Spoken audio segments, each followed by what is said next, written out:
Russell Wilson is a generational talent. He's a Hall of Famer for sure. And personally, I like to think of him as this unique combination of Steve Young and Fran Tarkenton. He has this amazing scrambling ability. He has this amazing elusiveness. He can extend plays with his legs. And here's the thing about Russell Wilson. He's a Super Bowl champion.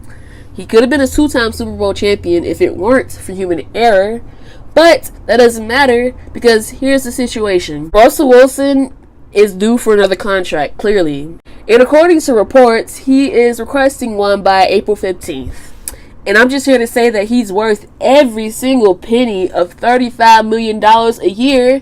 And we're going to talk about why.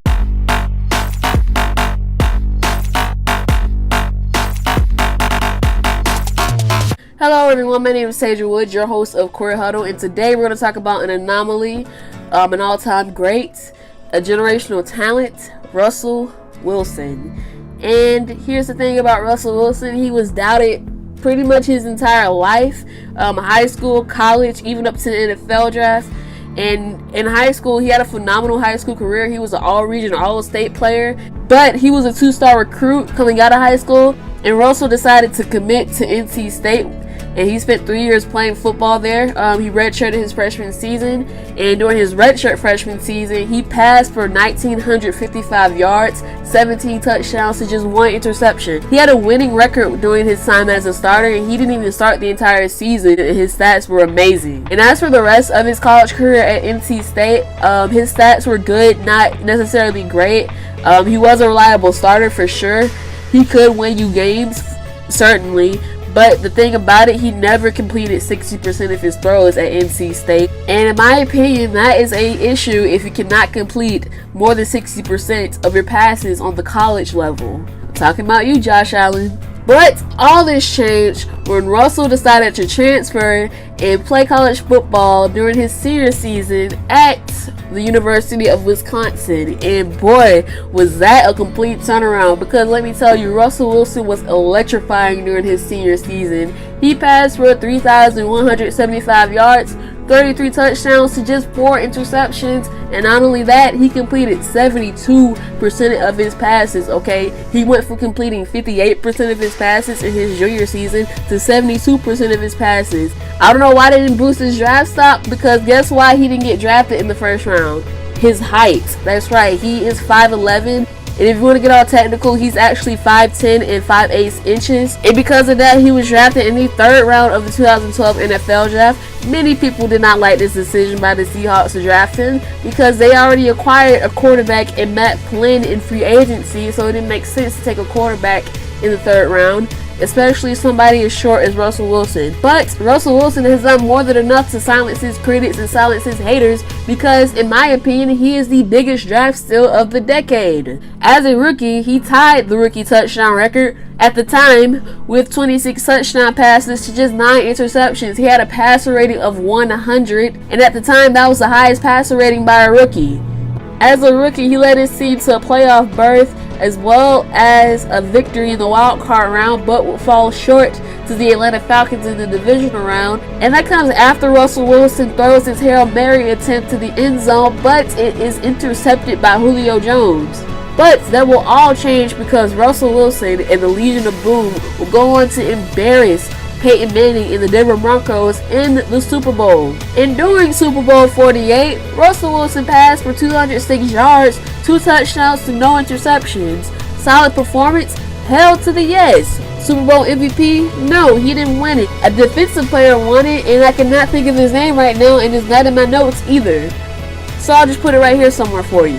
And once again, the Seahawks could have been back-to-back Super Bowl champions if it were not for human error. And I am sorry to remind you of this, Seahawks fans, but here's the thing. People love to criticize Pete Carroll for the play calling in the Super Bowl that led to that interception by Malcolm Butler. But here's the thing.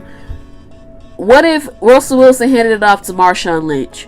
Okay, Marshawn could have fumbled it at the goal line. Patriots would have recovered, won the Super Bowl. Russell Wilson, he could have rolled out to his right, run to the end zone, lunge for the end zone, but fumble it at the pylon. It would have been a touchback, and Patriots would have won the Super Bowl.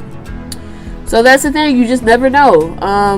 And the thing is, thousands and thousands of touchdowns occur at the 1 yard line, and sometimes you're just unlucky. And Russell Wilson, he was unlucky in this play. But that doesn't matter because Russell Wilson is still consistent as ever. Following that Super Bowl loss, he took complete responsibility for it. He owned up to it, and he was able to answer interview questions with ease. I watched a lot of games, and I've been in a lot of games, and it always hurts to lose. It doesn't matter how you lose it, It doesn't matter how you win it. Tom Brady, you got to give a lot of credit to him on what he did tonight. Being on the 1 yard line, 2 yard line, whatever we were, I wish we had scored. I don't care who scores. I don't care how we do it. This clip just proves it. He's genuine. He's honest. He sticks to his guts. He's just an all-around good person.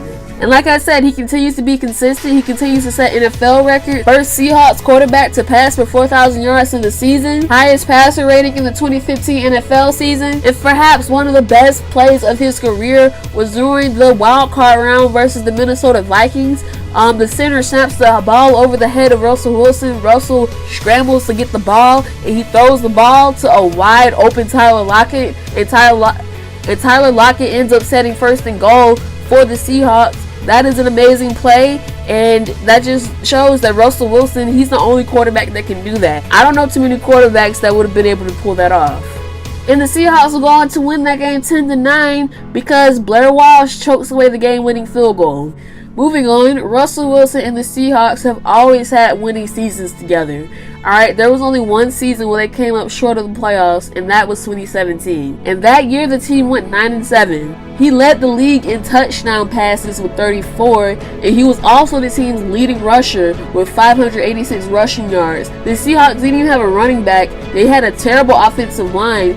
Yet Russell continued to be Russell. He dominated the field. He basically has his entire team on his back. He's always been a leader no matter what the circumstances may be. Because of that, I give Russell Wilson $35 million a year in a heartbeat. He's worth every penny of it. He's a proven starter. He's a complete package. He can run. He can extend plays. He has a great deep ball. You name it. And as I've said earlier, Russell Wilson is looking for a contract extension by April 15th. And until then, Seattle, sign your quarterback. He's worth every penny of $35 million a year. He deserves to be the highest paid quarterback in the NFL. And if you made it this far, I just want to say thank you very much.